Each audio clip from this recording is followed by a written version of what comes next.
Hey everybody, it's Boris back once again. Today I have a very, very special guest. His name is Justin Wise. He's been a huge influence on my personal trading journey, and he's a really dedicated professional with over a decade of experience in the trading world. From the intricate world of Forex to the dynamic realm of cryptocurrency, he's seen and navigated it all.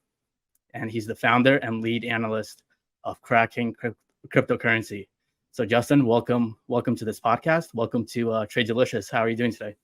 Hey, thanks so much for having me, Boris. I'm doing quite well. I appreciate the opportunity to come on and have a nice chat with you. Yeah, likewise. Yes, let's just get started on your trading journey itself. I know you've had over close to a decade, if I'm not mistaken, of trading experience, and you started, I believe you started in Forex, but now you're trading cryptocurrencies, and you're also a big educator in the cryptocurrency space. So can you just tell the listeners about your journey, how you went from Forex to where you are right now? Just guide us through your journey and how you arrived to where you're at today. Yeah, absolutely. So in a nutshell, when I was younger, I was very much into sustainable living. And I thought that that was going to be my ultimate career in life. I had plans to go to Maharishi University of Management, which is located in Iowa. And I was going to learn about sustainable engineering, sustainable building. My idea was that I was going to build like eco-friendly geo homes, things of that nature, and, travel around and educate people about this. And around this time, I had all of these interests in, that's what I professionally went to college for, was organic agriculture and entrepreneurial studies. So, either opening up my own organic farm or building geo homes, either of these things was kind of my idea for long-term living. And then something very interesting happened in the financial markets. And it was the financial crisis of 07, 08, 09. And at the time, I was trying to get my first couple of businesses off the ground in that sphere. And I noticed the almost immediate impact that the global events, the global financial crisis had on my ability to access capital or get a business loan, attract investors.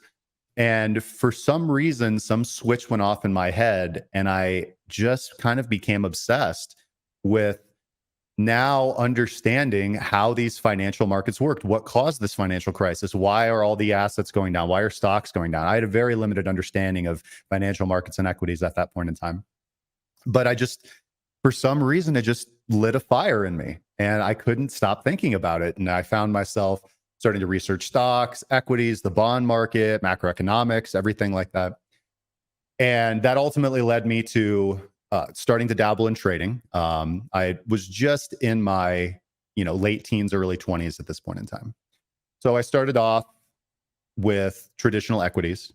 And that was, exorbitantly expensive at the time. There was no Robinhood back then. We're paying $7 in and out per trade, but sometimes more.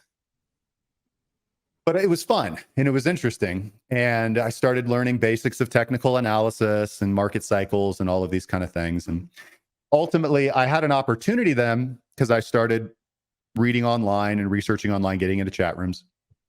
And at that time, a fork in the road appeared to me in my trading career, because I was starting to experience my first initial successes in trading. And the glimmer of hope that this is something that I could actually do professionally was starting to surface. Of course, I was still working at that point in time.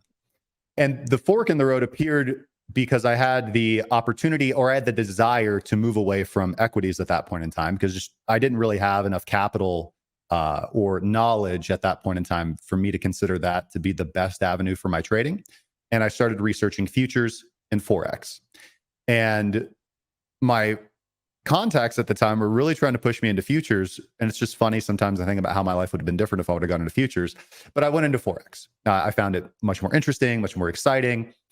And so I started to trade Forex. And that was quite a journey. I traded Forex part-time, moving into full-time for the better part of 3 years.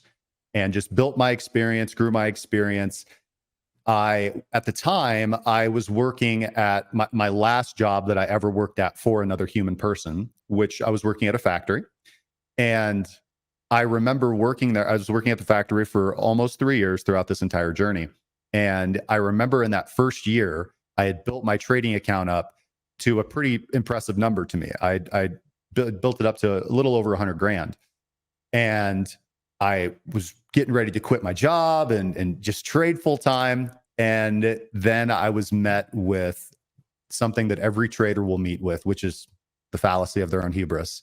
And I very, very quickly blew all that money. I just took some bad trades. My risk management wasn't good. And just the market turned. The market turned. And what I had been doing previously wasn't working. And I was too stupid or ignorant to adjust my strategy to the changing market conditions. Just, slamming my head into a brick wall. And at the time, I was very much completely discretion, right? Support and resistance, breakouts, pin bars, hammer candles, all these kind of things. And, very, very little technical analysis with indicators or anything like that. And then something really, really incredible happened. Well, so year 2, I did the same thing again, built my account back up from nothing to 30 grand and felt really good about it, and then lost all that too. So this is year 3 now, and I stick it out at the factory. I get myself back up to 30 grand. And then I had an opportunity to take some time off of work because my daughter was being born. And I remember my best friend at the time, who had also left a traditional 9-to-5 job to start his own company. He was walking me through it, and he's like, listen, man, this is your opportunity, right? Take this time and throw yourself everything into it. Just do trading, all of it. And you've got 3 months. At the end of that 3 months, if you are consistently profitable, you've just got to take the plunge and go trade, or you're never going to do it. The cycle is just going to keep repeating itself. Right. So I did. I listened to him. I threw myself full time into it. That's the exact time I also started streaming or starting to put myself out there online.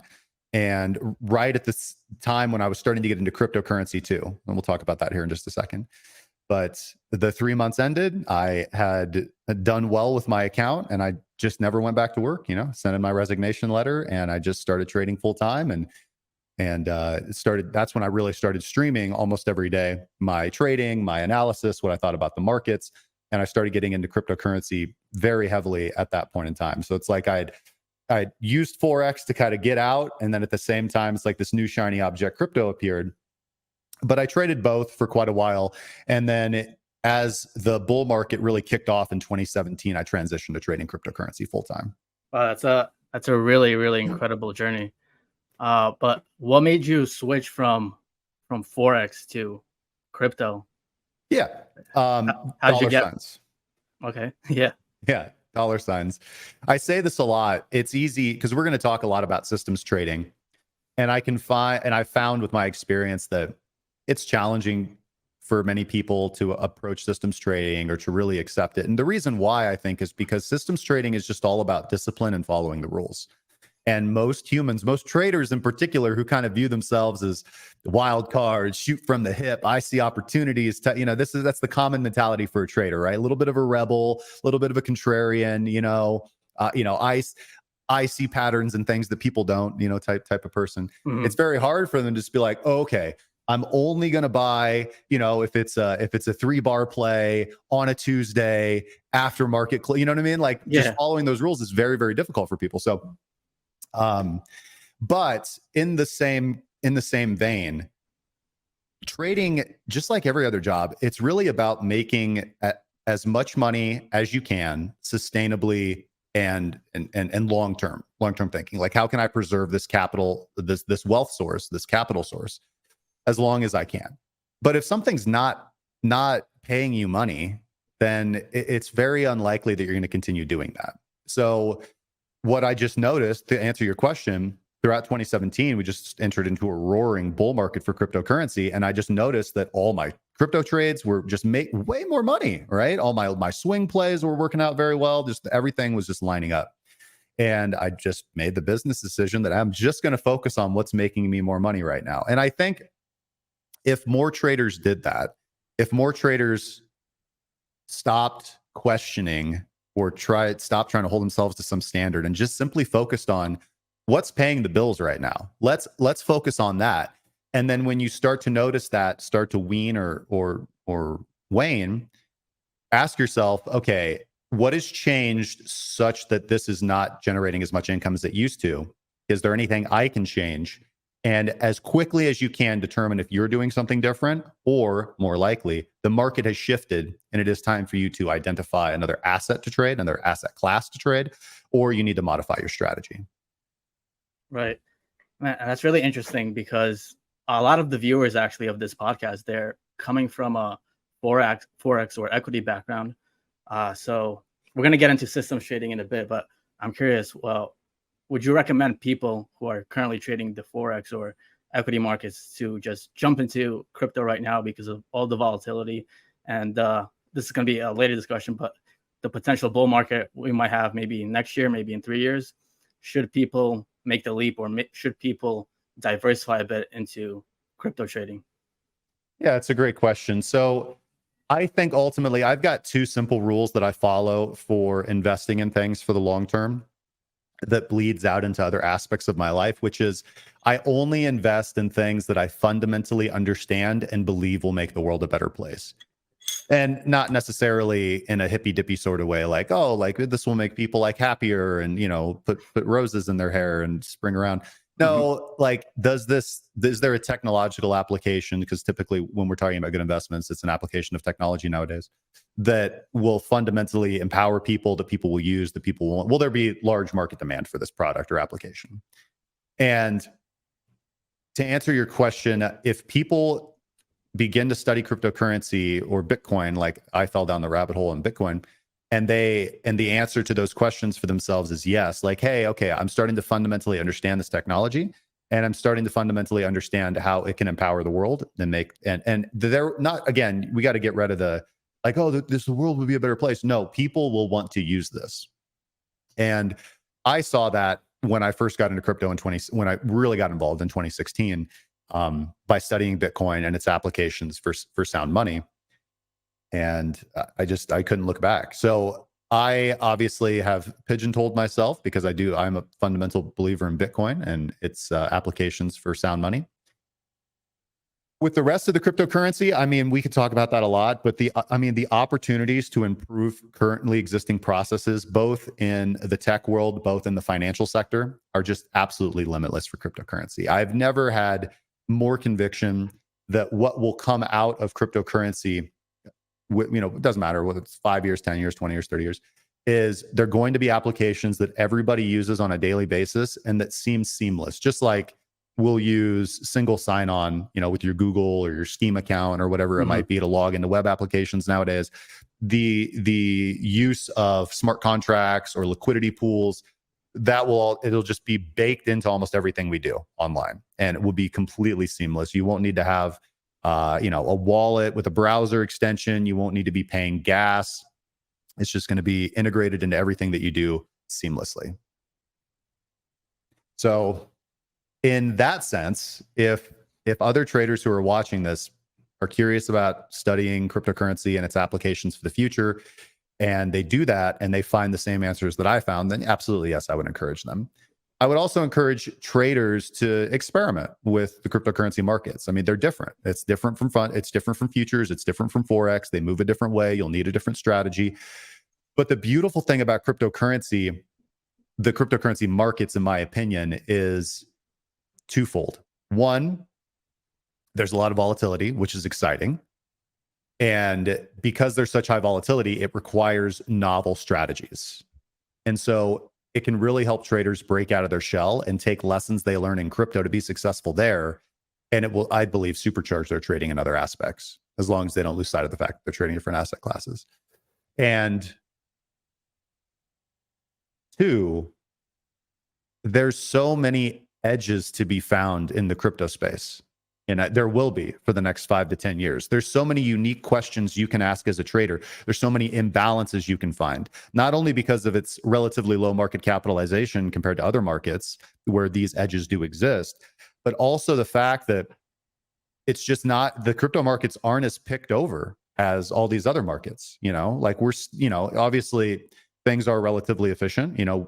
Everyone trading in crypto is, everything's algorithmic, market makers are algorithmic, all of these things that exist in other markets, but they're just less polished. And because they're less polished, that means there's more opportunity for traders who can come in, ask novel questions, develop novel strategies to profit. Yeah, no, that's a really good explanation. And I think people who are listening to this right now, they might be very excited to actually just make the jump from Forex into crypto right away. Maybe they'll register an account with Coinbase or Binance or CoinW or Fairdesk or whatever. What's like the biggest tip you would give to like an experienced trader in Forex or equities, and they're gonna like start trading crypto on this coming, tomorrow? What would be like the biggest tip you would have for a trader transitioning from Forex into the world of crypto? Yeah. I mean, the biggest problems and pitfalls that I have seen with traders in the cryptocurrency space is a similar problem to traders in the equity space, and very rarely, but sometimes the commodity space, which is this tendency to forget that you're trading an asset and start to fundamentally believe in the asset, and now you've turned your trade into an investment. That can lead to a whole host of problems like bag holding, refusing to sell, doubling down, revenge trading, etc. So that's a big one. I've just found, for whatever reason, since cryptocurrency is so socially hyped, like once you get into the crypto markets and you start looking for good information, it's just everywhere you look, it's just hype. And the stock market's similar, right? You'll start looking for information and you'll start seeing people post about like, oh, Rivian's going to moon. And it's just kind of like the same thing, right? But it's just supercharged in the cryptocurrency market. So that's a big pitfall. Don't forget that you're a trader. Keep your trading and investment separate, like explicitly separate, like in different accounts separate. And just start off small. It's a completely different market. Everyone's going to have to take some time to learn how it moves, what strategies work well here, how they can really adjust their risk management to deal with the volatility. I think that's probably would be the biggest punch in the face for most certainly equities traders, is the volatility. But if people just come in with an open eye, if they're experienced traders, chart goes up and down sideways sometimes. It's not a whole lot different. So you wouldn't recommend people to use 500x leverage on Dogecoin? I mean, if they know something I don't, like, hey, go for it. No. Yeah, the easy Forex is similar, right? You get in Forex, you get pretty easy access to high leverage, or can. But in crypto, it's absolutely everywhere. Like just almost every exchange you're going to be utilizing, with the exception of a few. It's going to be right there in your face. 50x leverage, 100x leverage on an altcoin that moves 20% in a day. Yeah. And, again, these are lessons that experienced traders should have already learned if they're trading futures or Forex. They're already going to understand leverage and, again, risk management and all that stuff. But it's just more critical, I think, in crypto. Yeah.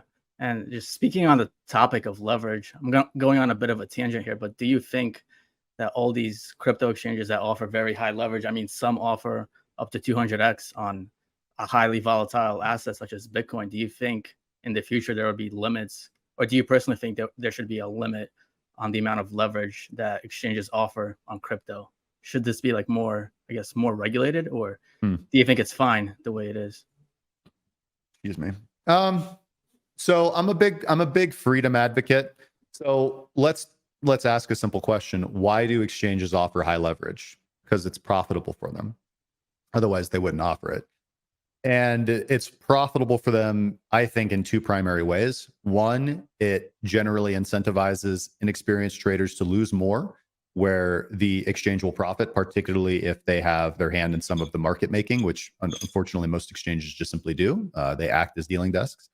Not all the time. It depends on your exchange, but it happens. I mean, even Binance. So they profit off of it. And two, it gamifies the art of trading more. It gamifies the game of trading and turns it more into a video game where you get that instant gratification. And this is something that my very close friend and trading partner, Alex, has really kind of drilled into me, that as a trader, if you have if something that you're doing is giving you instant gratification as a trader, that's usually a bad thing.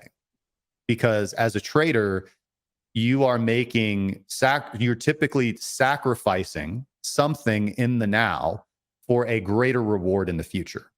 It's long-term thinking, long-term time preference. And instant gratification in the form of being able to take $1,000 account, slap 100x leverage on, and take $1 million position, or excuse me, $100,000 position, or excuse me, with $1,000, $1 million position. Just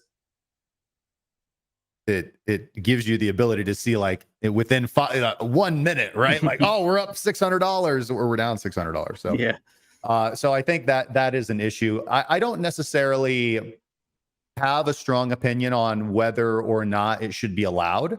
I think so. Yes. I know that in the United States that will likely not happen under the current regime. We tend to limit leverage pretty effectively. And that's a big philosophical question, right? Like, does the SEC, does all these things, do they really? Obviously, there are some things that they do to protect investors and protect traders.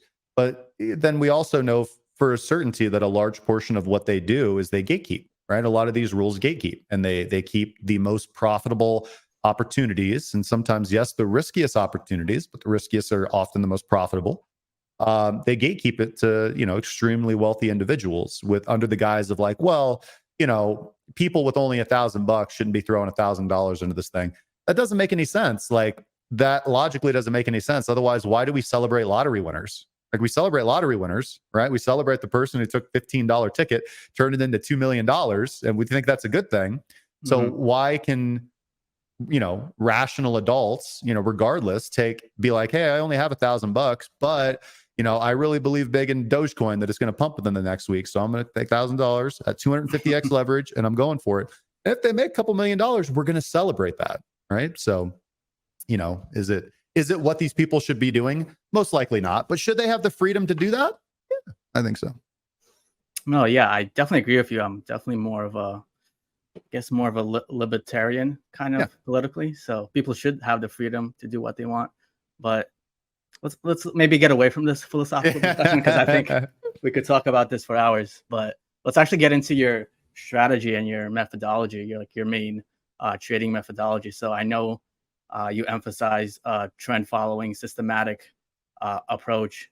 So how did you transition from, I guess, discretionary trading over to the current style of trading that you trade yourself and that you tell all your viewers at Cracking Cryptocurrency to follow? Yeah. So as I said, when I was trading Forex and I began the transition into cryptocurrency, I was doing mostly what I think nowadays have become lumped into this idea of smart money concepts, but less refined back when I was trading Forex actively, which, just support and resistance, looking for rejections, pin bars, volume imbalances, all these kind of things. And I want to state at the outset that you can use all of that, let's call it price action data or price action strategies, and build a system around it. It's just generally more difficult to do because most traders at this time of our, I guess, where we are in technology, most traders who start to get into systems trading want to do some form of automated or algorithmic backtesting, right? They're going to come up with all these ideas for a strategy. And if the option is, okay, I have to manually go back through the charts and manually backtest, which I've done hundreds of hours of doing personally, and I know many people who have as well, or you could have a computer program do all that in 5 minutes. Well, we're going to want to do the computer program and optimize for that. It's pretty simple nowadays with things like TradingView PineScript, or even, like some simple, pretty much free to play, Python libraries or scripts to do this sort of backtesting pretty simply, even for somebody who doesn't have a lot of programming experience or no programming experience. They can, take a couple weeks, learn the basics, and really get out there and hit the ground running. With things like indicators or technical indicators or levels, it's relatively easy to code those things in. But when you start talking about price action and support and resistance and all of these kind of things, that just gets exponentially more difficult to understand, like how to write that into code. And again, that's not the end of the road. Like, you can hire somebody to do it. You can take it upon yourself to figure those things out. Like, so the avenue isn't stopped down. But anyways, so I'm trading discretionarily throughout most of 2016. And then in 2017, when I started really getting into cryptocurrency, it's just kind of a confluence of events that happened.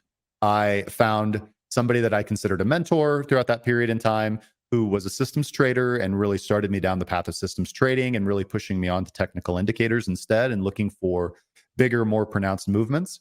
I was noticing from my own trading experience that I was having more success. Again, it just comes down to what is putting the most amount of money in my bank account right now.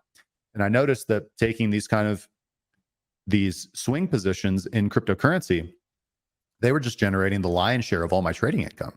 It was just absolutely ridiculous. And the cost benefit analysis or the time benefit analysis, it would take me not much time at all to analyze the charts and identify these opportunities.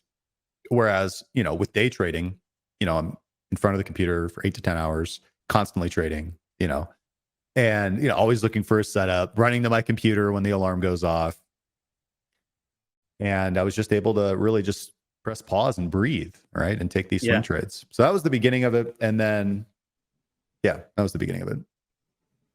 Yeah, awesome. And, when I first started trading myself, I was much more of a discretionary trader using like support and resistance and, very much like classical technical analysis techniques, for lack of a better word, which could work, but you're like in front of the screen all day and like, it gets messy sometimes and, it just gets stressful. So I guess my next question for you would be for people who do utilize a primarily discretionary approach and they maybe want to like learn how to develop a systematic strategy. How do they make that transition? Like, just how do they make that transition? Yeah.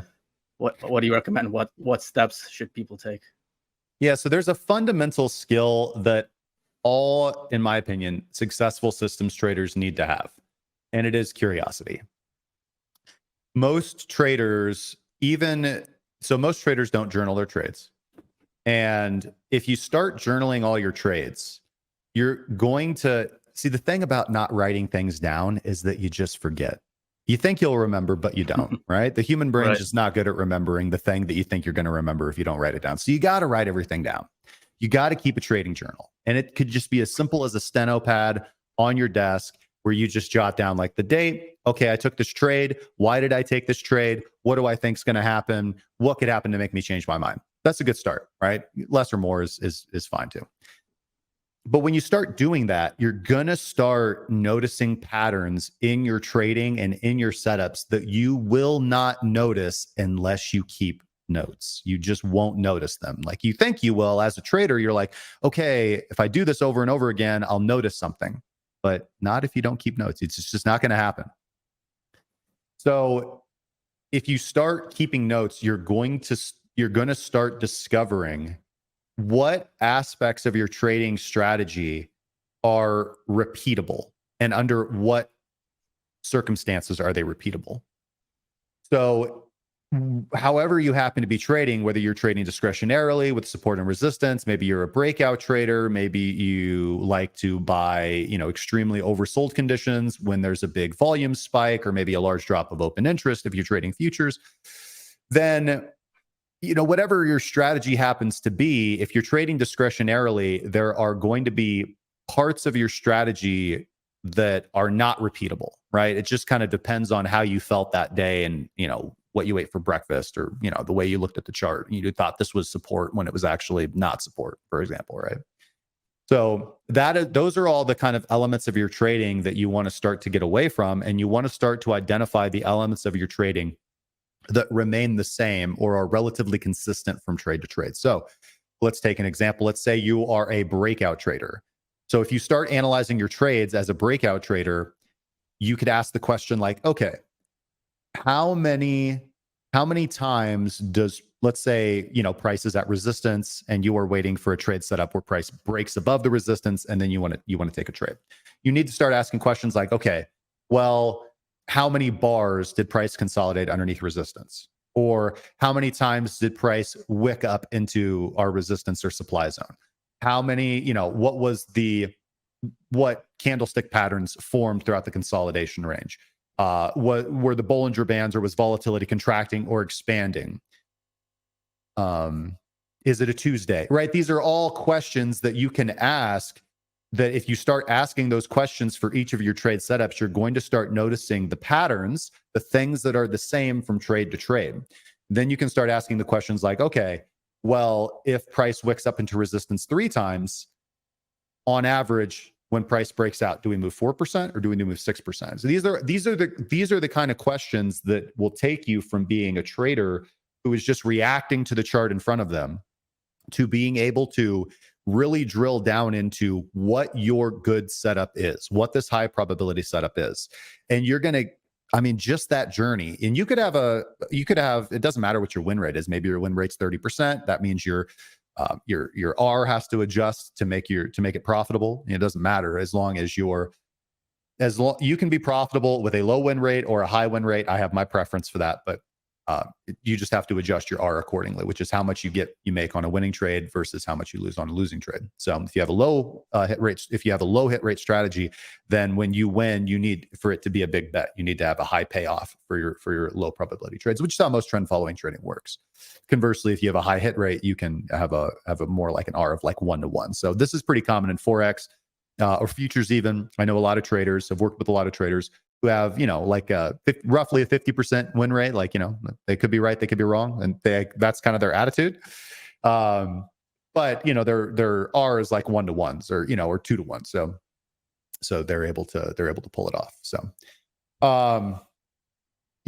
so asking questions is ultimately the answer to that, so that you can identify what parts of your trading are the same, and then you can use those as building blocks to start really narrowing down what your setups are. Most traders don't really know what their setups are.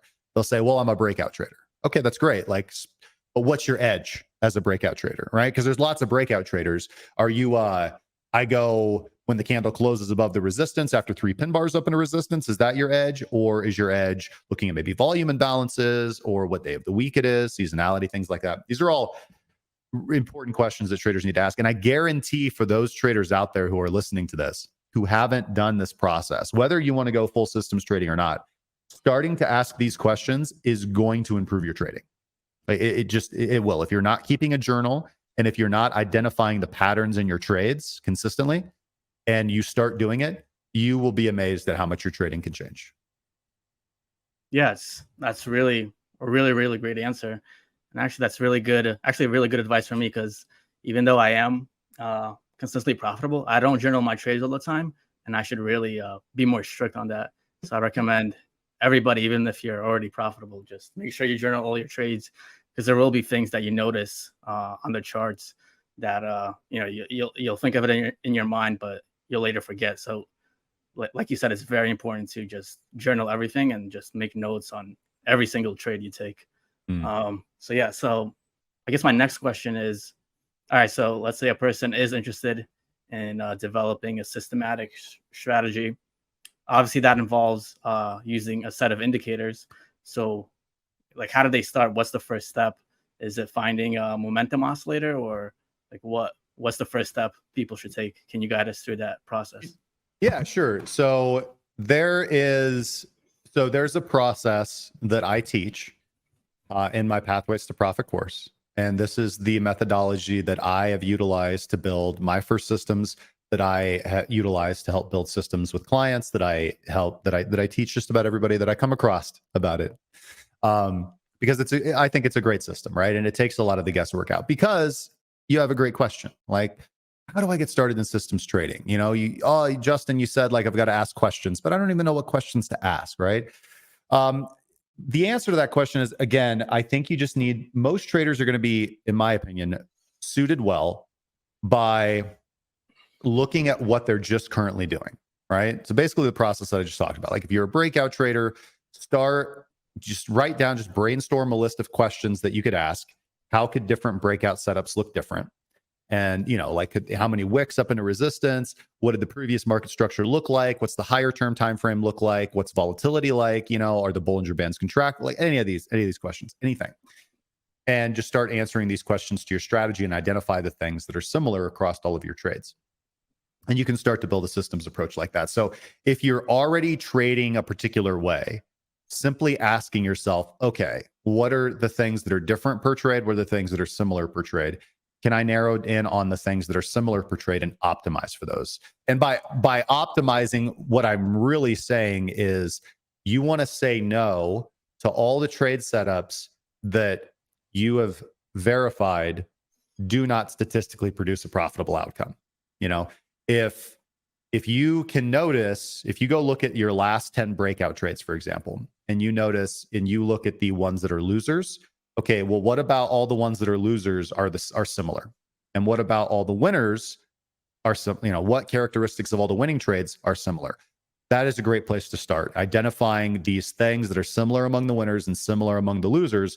And if you are able to identify those things, which I'm sure you will, even if they're trivial things, you will be able to start filtering out more of those losing trades and optimizing yourself to only look for the good trades. And that just by itself should have some impact on your profitability at the end of the day. But that's going to put you down the path of systems trading. If you really don't know where to start, I will, as succinctly as I can, share my simple process. I'm a big believer in technical indicators because they're very easy to work with. They are verifiable. They're based on math, and it's very hard to insert your own discretion into the output of a technical indicator. Like, let's talk about the relative strength index, the RSI.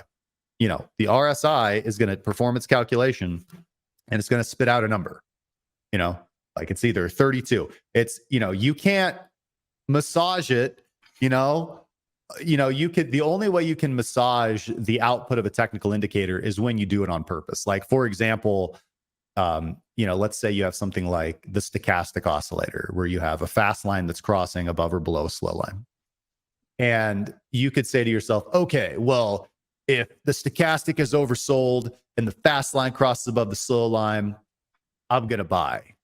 But then you do that and you get your results for 100 trades. And then you look at, you know, the winners and the losers, and you determine that on most of the losing trades, it's because we didn't wait for the candle close, right? Like, you know, by not waiting for the candle close, price actually reversed and we didn't even get that signal. All right. So we determined that, all right, waiting until candle close is going to filter out a lot of losers and potentially make this profitable.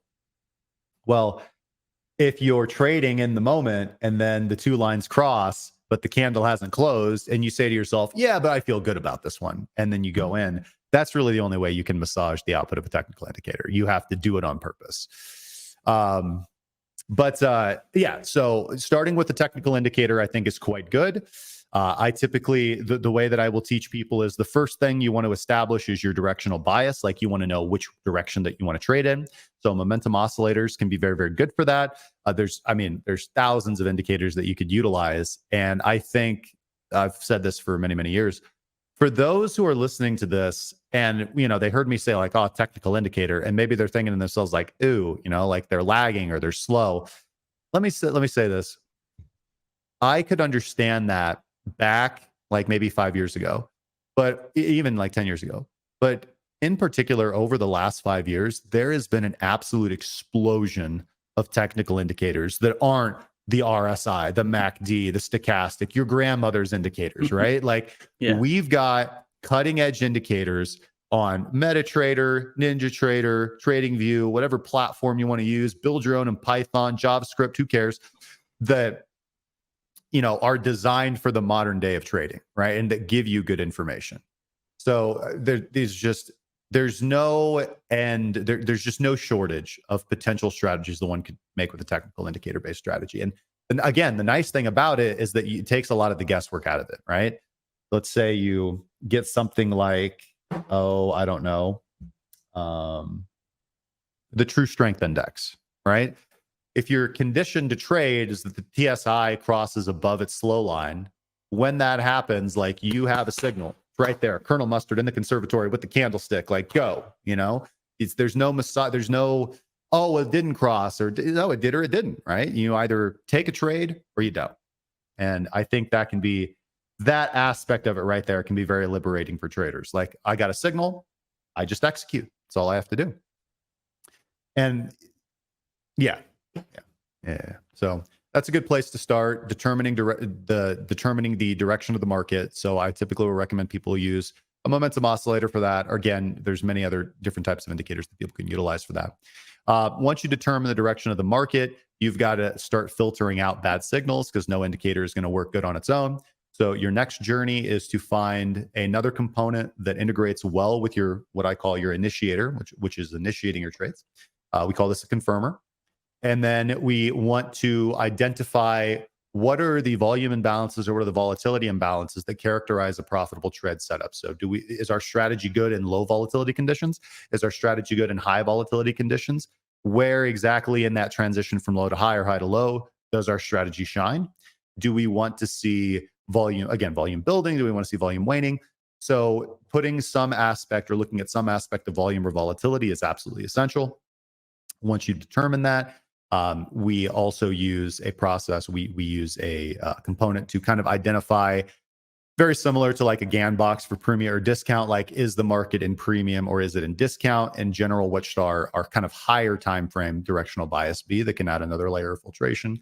And then you determine your stop and target. Very similar to you, I personally advocate for a mathematical approach to stop and target systems utilizing the average true range, which is based off current market volatility. So those are the essential pillars, right? Initiation, confirmer, volume, and volatility, general market direction, and stop and target system.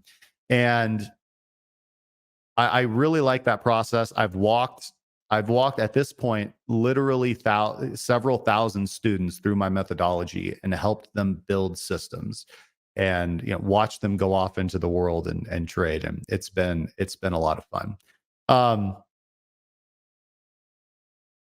Yeah.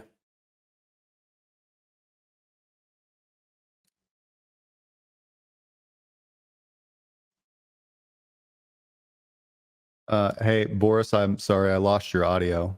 Whoops. Yeah, I was on mute there. Sorry, Okay. guys. What I was saying, I'm actually one of your students, and what like the main reason for my success as a trader today, especially in the crypto world, is because of the methodology that you teach. So I just wanted to just add that as a comment. Well, what I wanted to ask is, there's probably traders listening to this that have maybe like years of experience trading price action. They're discretionary traders. They want to maybe make the leap or maybe have a second strategy that's focused on systems trading. What do you think are like the biggest hurdles from jumping from discretionary trading over to systematic? Because for me, from my personal experience, I started as a discretionary trader, and I made the jump towards primarily a systematic trend following approach that I utilize now. But like for me, like one of the main issues at first was, like, let's say I developed a system and I got a signal, and I needed to take the trade because my system is giving me the green light. What would happen with me is that, there's some kind of like discretionary thing that I noticed that, maybe it's it's below the 200-day simple moving average on the Yeah. daily or on the weekly or whatever. So I'm not going to take the trade, or whatever other discretionary things you might have used in your discretionary approach that would kind of like not allow you to take that trade. So I don't want to talk too much about myself here, but that's like a personal, I guess a personal struggle I had to like deal with, and I guess I still deal with that.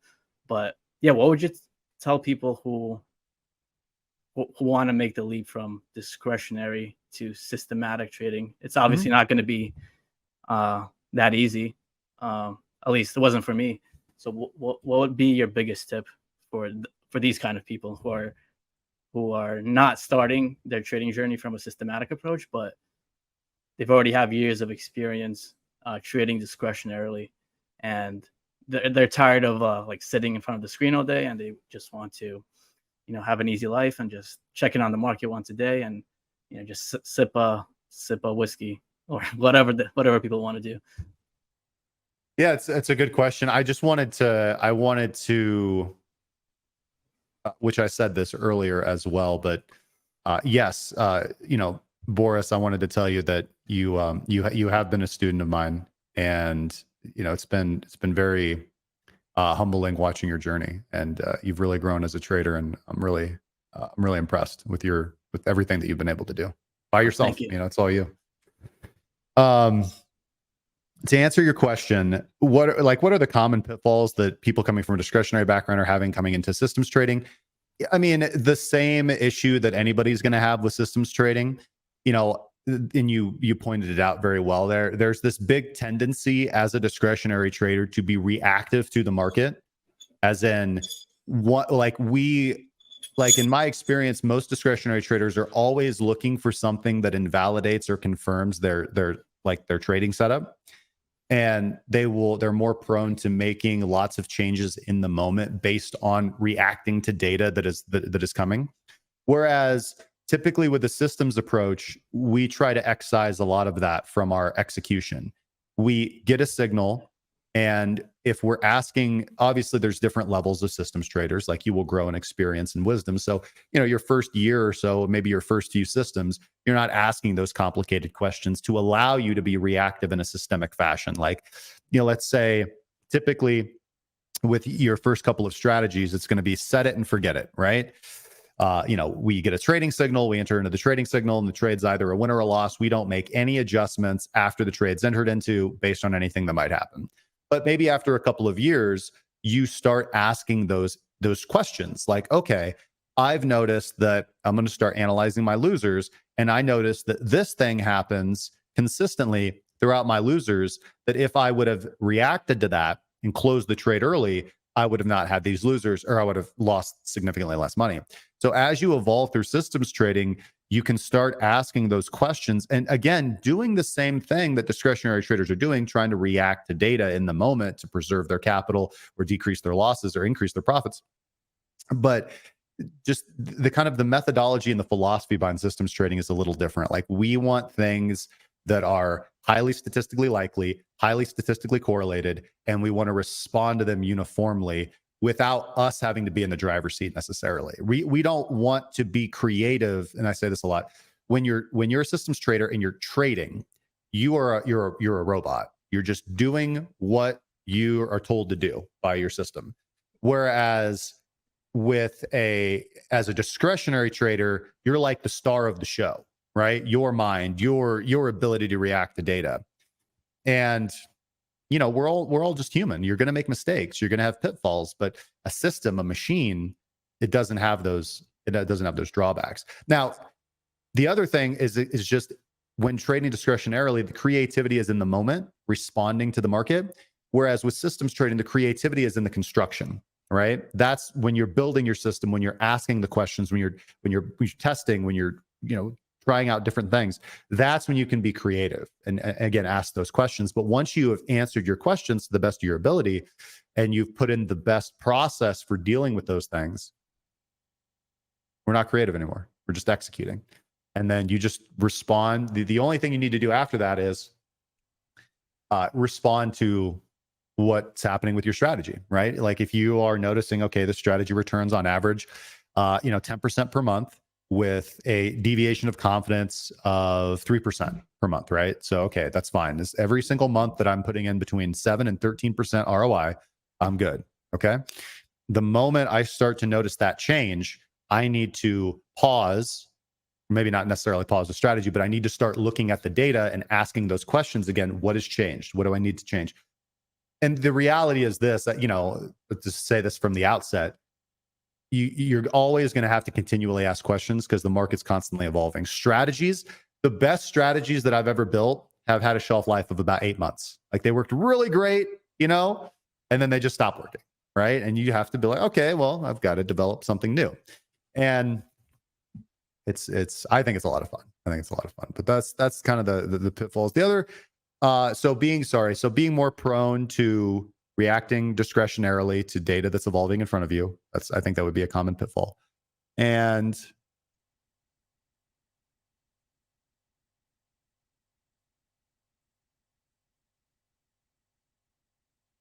let me think here. Yeah, take your time. Reacting, yeah, like I said, reacting discretionarily to the data that's coming out. And I don't know, maybe, I mean, it's just a big shift in what you would do, right? So with discretionary trading, it can be a little flashy and exciting and dopamine and all that.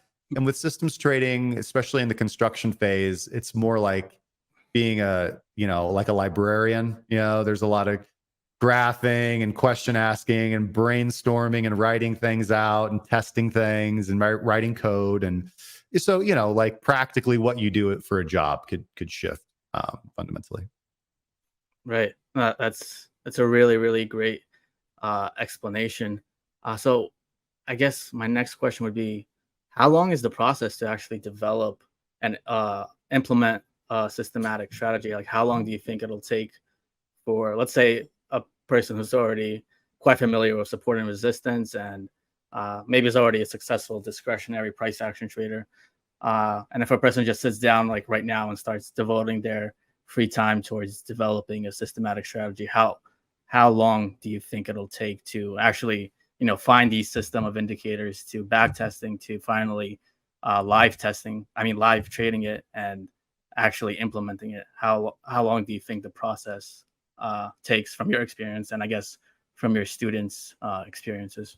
Yeah, it's a good question. I think everyone's obviously going to be different with their time availability, how efficient they are, what their natural proclivities are. So obviously somebody coming in with a bit of programming experience is going, could theoretically, rip through back testing much faster than somebody who has to learn it or do manual back testing. But there's trips and traps there too, because I found that a lot of this is a common, I guess, adage in trading that I have found to be true more and more, with a few caveats. But, the idea is that the smarter you are as a person, the less money you're likely to make as a trader. And the dumber you are, the more money you're likely to make. And the idea is that, well, if you're a really smart person, you are typically going to, just overanalyze and convince yourself that you're wrong. You look at all these things too much. Whereas, the somebody who's not super intelligent will just, buy it, not care, because people who are more intelligent are less likely to fall. Like, people who are more intelligent, in my experience, tend to have more trouble following rules they don't like, a little bit of a rebel. Whereas people who are a little less intelligent, are just fine being told what to do for work every day. And that's that kind of role reversal when you're a systems trader. When you're in the creative phase and the construction phase, you're Picasso, you're Michelangelo, you're building it. You've got to ask those questions. But then when you are trading, you're just a grunt. You're not special. There's nothing that you see in the chart that should change what your strategy is doing, because you're not the star of the show. The system's the star of the show. You're just the operator. You're just a trading operator. That's it. Right. So I think that for somebody coming in who already has a strategy, to start asking those questions and filtering out the losers and the winners, I mean, you can do it very quickly. You could take a discretionary strategy to something that you're pretty proud of in 3 to 6 months, maybe even a month, just if you really want to dedicate your time to it. In my personal experience, with a lot of the less experienced traders who come in to my company for help building a strategy, on average 6 to 12 months to build something from the ground up and really get out there and get running. And that's with all the, the back testing. And then once you have your strategy, going forward and doing your low capital live trading, making sure it's actually viable, or demo trading.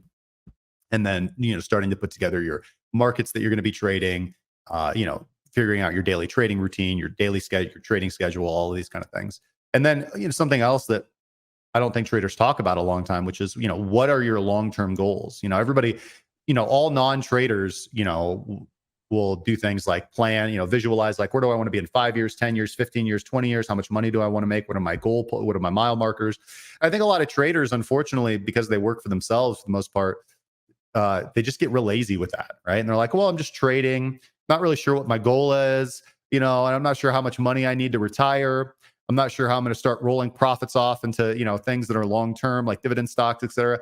I'll ask traders who are objectively genius and, $1 million traders, but they don't have a 5-year plan, so unfortunately, I think that's a bit of an issue. You're muted again. That's a really great answer. But do you think is there a hybrid approach? So can people utilize discretionary techniques in addition to their systematic strategy. Because I'll speak from personal experience. I went from like 100% discretionary trader to just 100% systematic, and I didn't allow any kind of discretion. But now what I found, what works for me, is kind of actually allowing some discretion in your trading, like concepts that I learned in like classical technical analysis, like support and resistance, and looking at like candles and candlestick patterns. I found that you can incorporate some discretionary elements in systematic trading. But what about you personally? Do you feel, or do you actually utilize like a hybrid approach sometimes, where you have your main systematic trading methodology, but you also incorporate some discretionary elements? Can you talk about that? That's a great question. Can we take Oh yeah. 2 minutes real quick? So yeah, Justin, how would you answer that question regarding a hybrid approach of discretionary incorporating discretionary trading with a systematic approach? Yeah, absolutely. So that's a great question. I think, well, you are going to notice things discretionarily about how your system is performing. If you are curious and you actually care about what you're doing, you'll start to notice things like, okay, when those are the kind of questions that I mentioned when you are kind of constantly reviewing and going over the data that your system is giving you. So when you've done the construction phase of building your system, you've asked all the questions, and then you move into the operator mode where you're just executing. But as an operator, you also have to constantly review and analyze potential adjustments you could make that will then go back into your construction phase for re-optimizing your strategy. And this process is just this infinite loop. This is why strategies will always change and evolve over time, because the market conditions will change and evolve over time. And you need to identify those things and make the correct adjustments. The big difference here, so the answer is yes, you do have to incorporate elements of discretion into your trading. The difference between what we're talking about, though, between the way we're framing it as the systematic approach versus this discretionary approach, is where in the trading does the discretion come in? As a discretionary trader, the discretion comes in the execution. You are making adjustments on the fly in the moment as the trades are opening or closing. You're making those changes. Whereas with a systematic approach, that's no good. We don't do that. We make our observations. We note things. We write them down that we're observing discretionarily as we're trading, but we don't do anything about it right now. We take those questions and we go back to the drawing board and we look at how, okay, well, maybe we've noticed that we have this idea that we shouldn't enter trades if we've only moved, let's say, 3% from a previous, supply zone. All right. For whatever reason, we've just noticed that that's no good. Okay. Well, instead of changing the trade that's open right now, that's not what we do. We take that idea back into the testing of our strategy and we incorporate that as a potential rule if it's something that we want to take live, or we just test it out to confirm whether it's valid or not valid through our process, and it either gets incorporated or gets tossed. So yeah, there of course is going to be always this hybrid approach because you have to observe what's going on in front of you. The big difference is just we don't make changes in the now. We go and we make changes that if they are going to be changed, they're going to persist through all the trades that we take from now on.